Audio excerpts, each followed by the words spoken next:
Hello and welcome to another episode of Tell Your Story. I'm your host, Todd Nesloni, the Director of Culture and Strategic Leadership at TEPSA. And each episode, I look to bring you a different guest who has encouraged, inspired, or challenged me in one way or another and bring them on to share some of their story in hopes that it inspires you to tell some of yours. I am thrilled for this episode to have my friend and former colleague, Katie Arrington, and her little one on with us today. So, Katie, tell everybody a little bit about who you are.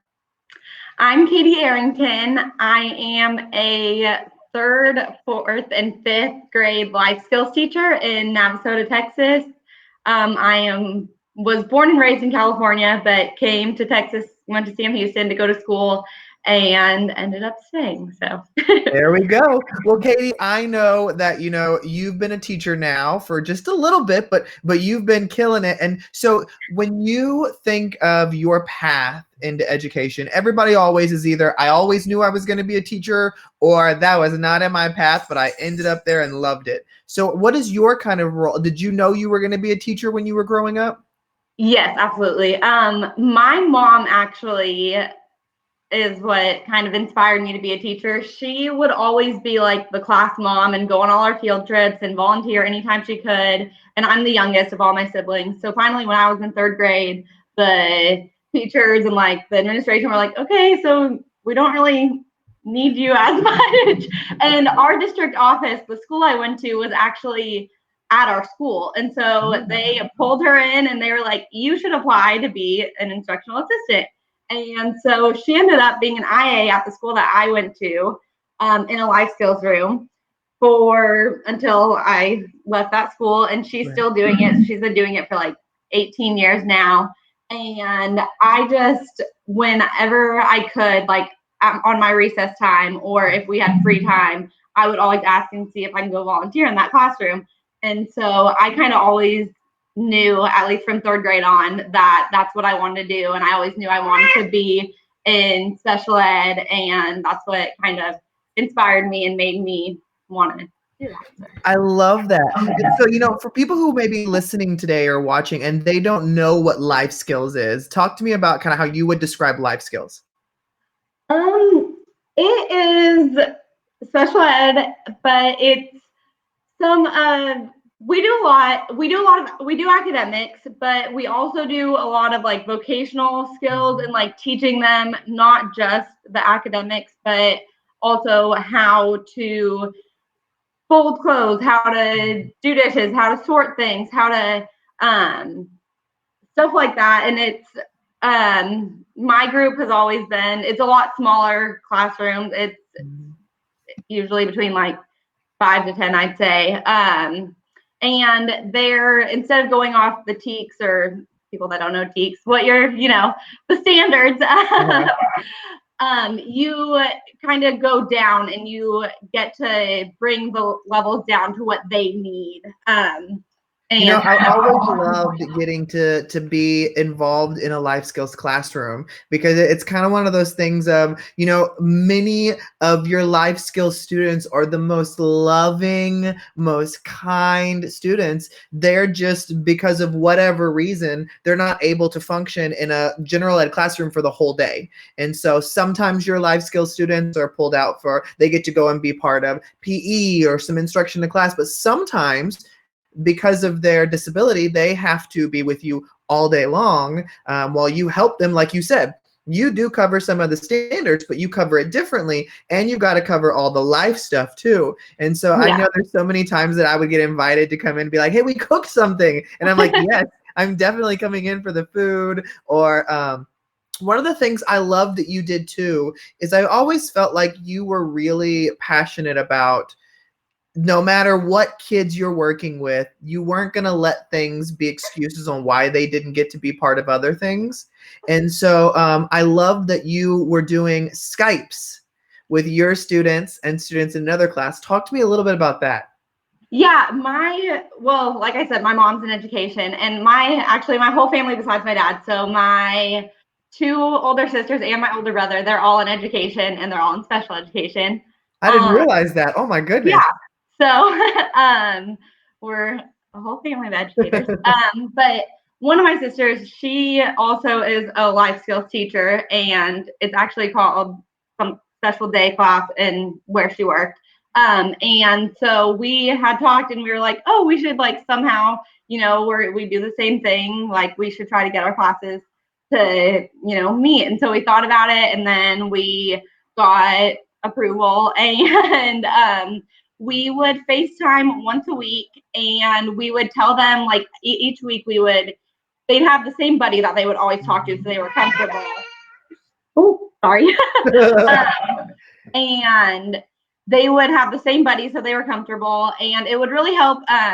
Like it helps speech, and even the nonverbal ones. They would know their buddy, and they would talk to them either about what they learned, or some weeks, like say it was leading up to a holiday, what they were going to do on that holiday, and just anything they could. And it was a really good way, because when we first started doing it, the kids, they would like wave, maybe say hi, but it was so cool to see, because we started in the beginning of the year and went to all the way till the end, and it was so cool to see how much they grew and how much more comfortable they got with their buddies. And if like for some reason, say her class was going on a field trip or had a different break than us, they'd be like, wait, aren't we going to talk to our friends? Are we going to talk to our friends?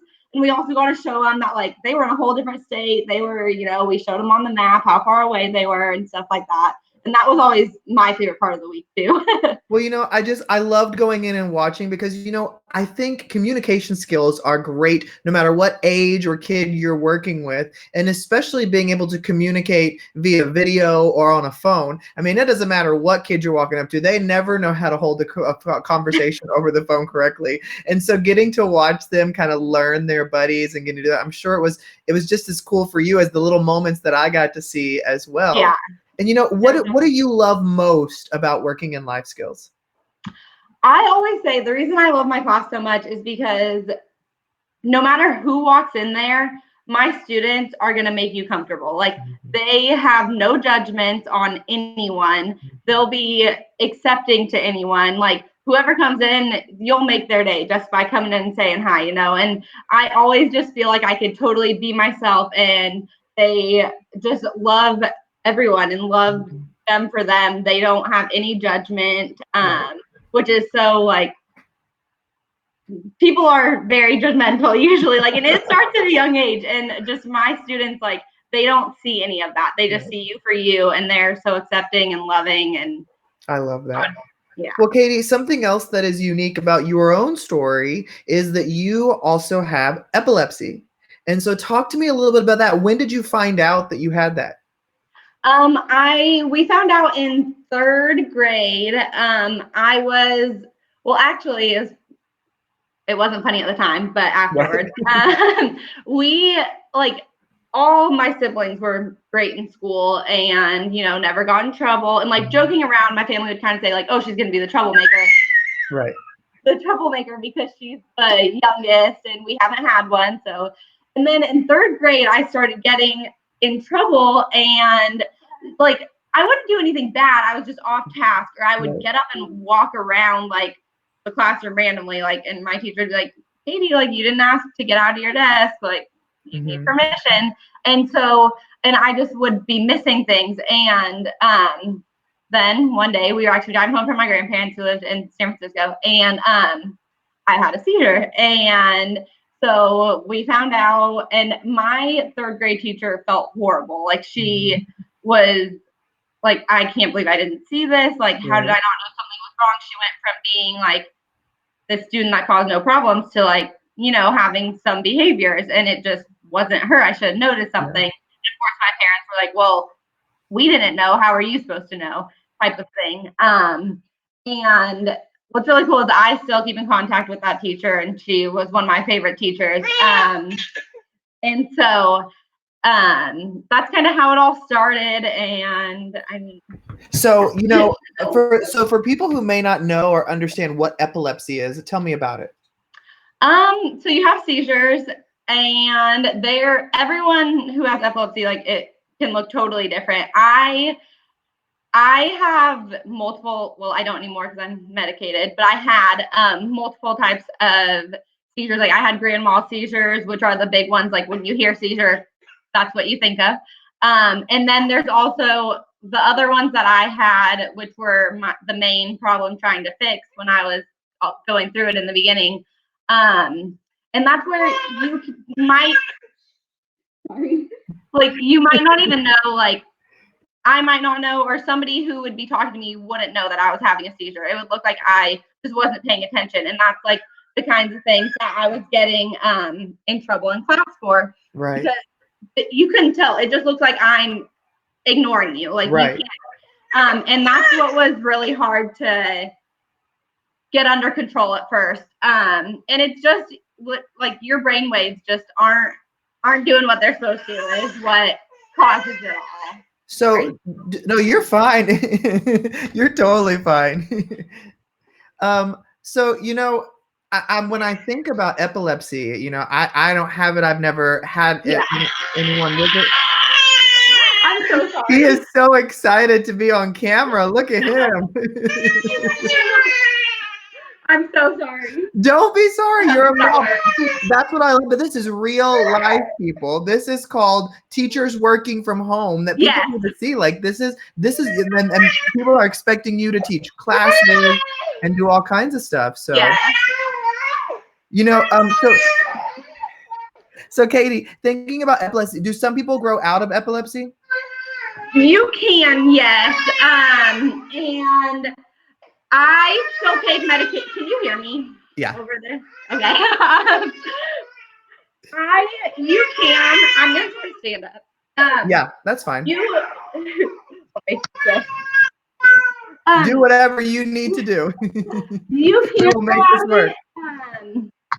I haven't grown out of it, but as I've gotten older, I still take medication, but I actually got to get off one of my medications when I was pregnant with him, because for certain medications you can't take, and luckily it had no effect on me. Like I didn't have any seizures or anything. But you can grow out of it. It just kind of depends on the person, and you know. So, you know, Katie, something else that was with your epilepsy as well, you also weren't driving for quite a while, right? And so was that a decision that you just made to feel comfortable, or did the doctor tell you that? How'd that happen?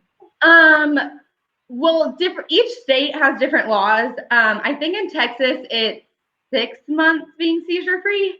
And so when I wasn't fully seizure free. I was still having like the absence seizures and all that, probably until like my freshman year of college. So when I turned 16, like it wasn't an option because I was still having seizures. Right. Even if they weren't noticeable, like they were still there. So and then when I was in college, like I went to Sam Houston. It's a small school. There was shuttles. Like I didn't really need a license per se. And then when I got out of school, it was kind of like, am I ready to try to drive? Like this is scary, because there is the chance that I could have a seizure. Like I said, I still take medicine. It's not like it's gone, but and so finally once I started working, it was a lot harder because I couldn't go, like I always had a ride to and from work, but I couldn't go to certain things, and it was a lot harder because I didn't live in a town that had shuttles. We don't even have Ubers or anything. So I couldn't even use that as a form of transportation. So I was always relying on other people. And so finally I just decided, you know, I need to do this. Here we go. And so I originally thought my husband was going to teach me, but that didn't work out. And so I took a driving class like people do when they're 16. It was a lot scarier being 25 and doing it rather than when you're 16, you're excited, you know? And so it was really scary. I was nervous, and I, you know, for a while, I didn't think, there was times where I was like, I'm never getting my license. Like, it's not going to happen, you know, just because of the fear of, one, that it would be a possibility that I could have a seizure. Also, just because it was a long process. And so.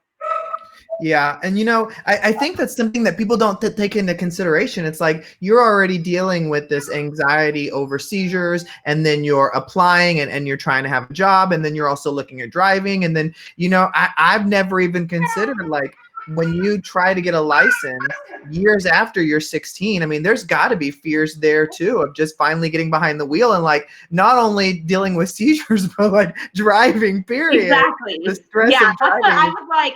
I like nobody tells you how, you know, you have to not, even if you think like, okay, I know what I'm doing, which at the time I didn't because I hadn't driven before, but like the other people on the road, and like you don't think of that when you're 16. So when you're a little older and you're like, wait a minute, this is like, you know, this can be scary. Yeah. So Well, you know, Katie, growing up with something like this, did you find yourself battling like your own inner demons or doubts or things of like where you thought that was going to be a defining factor of who you were? yeah, I tried to not let it, and my family was always so supportive, and I was also the baby of the family, so I was extra spoiled, and so it was real. They helped a lot, but there were times where my siblings, they always, you know, had 4.0s, and I, being the baby, would go into a class, and they'd be like, "Oh, you're a daily," my last name at the time. You're a daily, like you're smart, pretty much, and I like it would, you know, like I'd be like, oh, like just because, you know, and I wouldn't let myself admit that epilepsy was part of the problem or like part of why. I mean, I didn't get bad grades, but I just wasn't my siblings. And you know, you try to live up to your siblings. And so, and I wouldn't let myself admit, but my mom would try to tell me like, Katie, you have other things going on. Like your brain isn't the same as theirs. It doesn't work the same as theirs, you know. And so there were times where I would feel really defeated, and you know, I wouldn't. I think it would have been better if I would have realized when I was in high school, like that it was had to do with the epilepsy, but I never let that be my excuse, which I think has its positives and its negatives. Like it's good that I didn't let it hold me back, but at the same time, I think I wouldn't have been so hard on myself if I would have realized, you know, it's not an excuse. It's something that's really going on. So have you reached a point in your life where it doesn't bother you at all, or do you still find that doubt creeping in even now in your adult life?